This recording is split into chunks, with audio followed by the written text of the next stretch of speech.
Welcome back, folks, to WrestleRant, where I give my in-depth analysis of all the pay-per-views that I watch on the WWE Network. The entire road to WrestleMania here on WrestleRant has been dedicated to watching and reviewing every WrestleMania from 1 through 30. So today I'm talking about WrestleMania 6, the first WrestleMania to travel outside of the United States to Toronto, Canada. So that made for a great environment, I think, of all the WrestleManias that we've had up to this point. WrestleMania 1, 2, 3, 4, and 5. All of them had really good crowds, but I thought this one was the best one to date.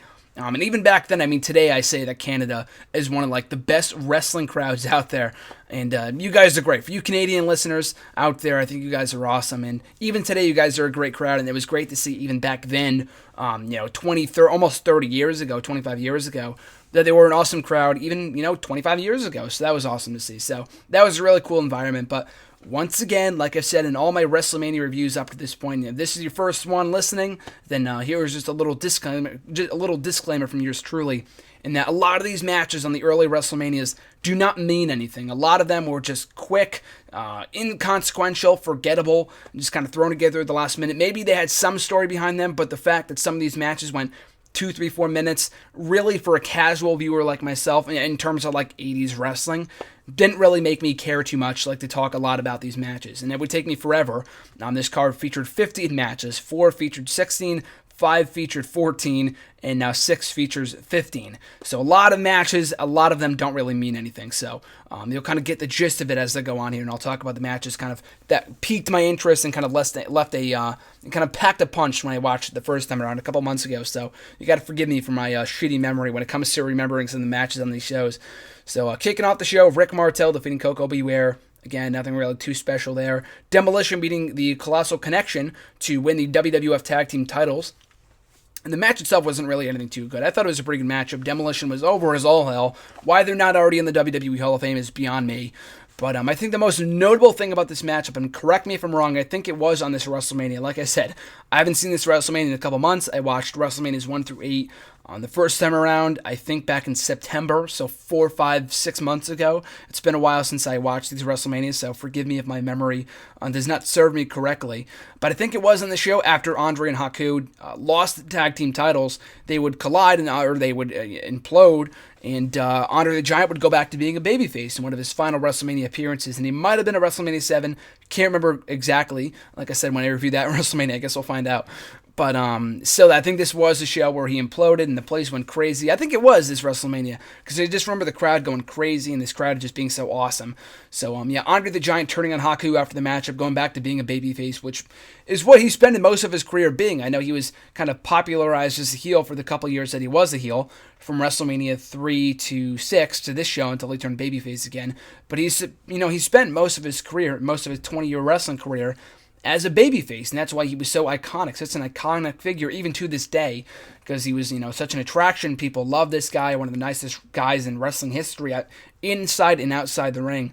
But, he got a massive reaction for turning on Haku after the matchup, and Bobby Heenan, just kind of ordering him around and stuff like that. So the matchup I thought was good, and the moment that saw Andre the Giant turn back babyface, I thought was even greater. So cool stuff there. Up next, Earthquake beating Hercules, pretty much a squash match, a glorified squash match for Earthquake here. Nothing too notable there. Brutus Beefcake defeating Mr. Perfect. The match itself didn't really stand out as being anything too good, and Lanny Poffo, the genius, was in Mr. Perfect's corner, the brother of course, Macho Man and Randy Savage. The match itself didn't stick out as anything too great, but as I've documented in my past WrestleMania reviews, did not really care too much for Brutus Beefcake. I don't know if the word is overrated, but he did not deserve a lot of the pushes that he ended up getting in his early WrestleMania, in his early career, in the late 80s and early 90s. For him to go over Mr. Perfect was kind of a weird decision to me anyway, so I thought that was kind of strange, but it was what it was. Rowdy Piper fighting Bad News Brown to a double count out. Good matchup. Again, Bad News Brown, what they ever saw in him, I'm not really sure. A talented guy. I don't know if he deserved the role of an upper mid-carder, but winning the Battle Royal at WrestleMania 4 and being in one of the final matches of WrestleMania 5 the previous year, and then on this show facing Roddy Piper. The match was good. Rowdy Piper could have been in something a little bit more, a bigger marquee match on this show, but I enjoyed it for what it was. A nice little feud between these two, going to a double count out. I've already expressed my thoughts on matches going to DQs and countouts at WrestleMania, but this is still the kind of the early era of WrestleMania, so I'll forgive it. But up next, the Hart Foundation defeating the Bolsheviks. fine tag team matchup. Lasted all of 19 seconds, so there's really much more to say there. So a very, very quick squash, obviously, for the Hart Foundation. The Barbarian defeating Tito Santana in a 4.5-minute matchup. Really nothing to say much about there. Up next, I really enjoyed this matchup. It was an intergender tag team matchup, and I don't know if it was the first in WrestleMania history. I think it very well might have been. Correct me if I'm wrong, but I think it was. Pitting Dusty Rhodes and Sapphire against Randy Savage and Queen Sherry. I thought this was an excellent matchup. Randy Savage, one of the best of all time, obviously. Finally going to the Hall of Fame this year. But it was really cool to see him. Of course, the year before he was in the main event for the WWE title, and you could see this as a downgrade, but he ran with anything that he was involved in, whether it be in the beginning of the card, the main event, in the middle of the card, like this was. He treated anything like it was the main event. He made the most of this matchup, and only went about 8 minutes, but I thought it was a really good matchup. Not in terms of it was an amazing matchup or anything, and Dusty Rhodes was another guy, one of the best of all time, obviously, in wrestling history. Didn't do much of note in WWE, except for play this the American Dream character, and they kind of limited him in terms of what he can do, and they paired him with Sapphire, but he was another guy that kind of made the most of whatever he was involved in. This was the perfect example of that. So kind of seems like a stupid match on paper, but I really enjoyed it, and Queen Sherry, Sensational Sherry, could fucking take a bump in all the WrestleManias that she was involved in, and all the matches that she was involved in by Savage's side. She was always taking bumps from the guys and girls alike, so it was great to see her. I commend her for everything. I commend her for everything that she did during the course of her career. Rest in peace to both her and Savage. But still, though, a really enjoyable matchup. I really like this. Not in terms of the in-ring action, which I also thought was really good. But Sapphire was a hell of a character. A lot of people loved her, and I fell in love with her just watching this matchup. Such a lovable, admirable character. I thought that was good. But really enjoyable match there. Of course, up next we have another tag team matchup with the Orient Express defeating the Rockers by countout. Once again, a second straight loss at WrestleMania for Shawn Michaels and Marty Jannetty, kind of further building towards their split a couple of years down the road. Up next, Jim Duggan defeating Dino Bravo. Jim Duggan was another guy that initially won the first ever Royal Rumble in 1988, but they never really did much of him, with him anyway. I'm not saying he could have been a world champion in WWE or a mid-carder or whatever, but he was another guy that was really over with the audience, that much was for sure. But a quick matchup here, going a little over 4 minutes, so nothing too noteworthy. For the $1 Million Championship, the first ever $1 Million title match, and maybe the only WrestleMania, or the only $1 Million title match in WrestleMania history. Could be wrong about that. I don't know when. Did DiBiase and Virgil happen at I think that happened at a SummerSlam. I can't remember. Well, I guess we'll have to find out pretty soon. But still, though, a good matchup here between DiBiase and Jake Roberts.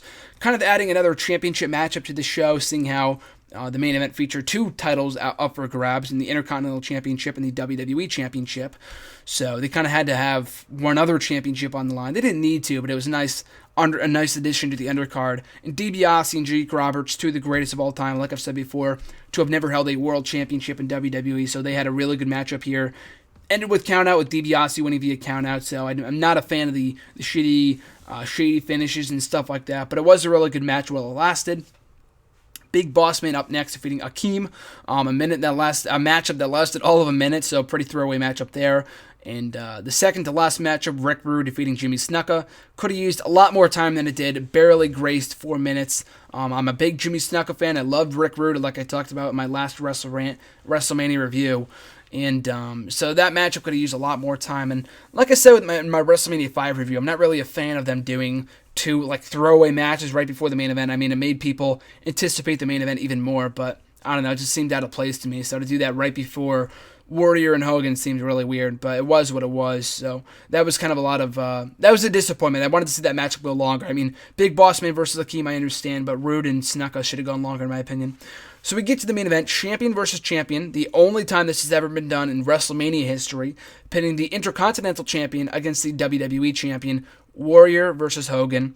Warrior was so over at this period in time, and it's funny because I think the first time I watched this matchup, and I'd heard a lot of rave reviews about it before in the past on various podcasts and stuff, but I think the first time I sat down to watch it in its entirety, before I watched WrestleMania 6 in its entirety a couple months ago, I watched this matchup on Hulk Hogan's DVD at the WrestleMania, not WrestleMania, at WrestleMania 6. I watched this matchup on Warrior's DVD back, I think maybe last spring, and it was a hell of a matchup. Not the best in-ring classic, but from an in-ring standpoint, considering how great of a wrestler both Warrior and Hogan were, not two of the greatest in-ring technicians of all time, but considering how limited they were in the ring, this was a great matchup. Going over 20 minutes, they had the crowd in the palm of their hands. Like I said before, the Canadian crowds are always awesome, and the Toronto crowd on this show was no exception. I really enjoyed this matchup.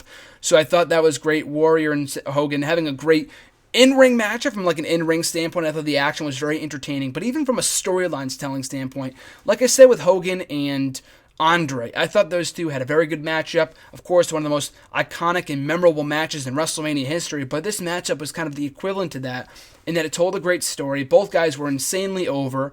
I think the first time in WrestleMania history up to this point that two baby faces faced off the main event, so people were cheering for Hogan and then Warrior, so it was a cool thing. It was a very awesome dynamic, and Warrior doing the clean job, or Hogan doing the clean job, for the Ultimate Warrior, and that's why this was such a big matchup, because neither guy before this point, to my knowledge anyway, had been pinned clean. So something had to give here, and it couldn't end in a fucking DQ or a count out, and one WrestleMania event did a couple of years later between Hogan and I think Sid.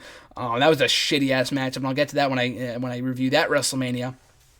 But, still, this matchup ended with a clean victory for the Ultimate Warrior, the first man in history, right next to I think Triple H about a decade later, the only man next to Triple H, like I said, to win both the Intercontinental and WWE Championships, to hold both titles at the same time.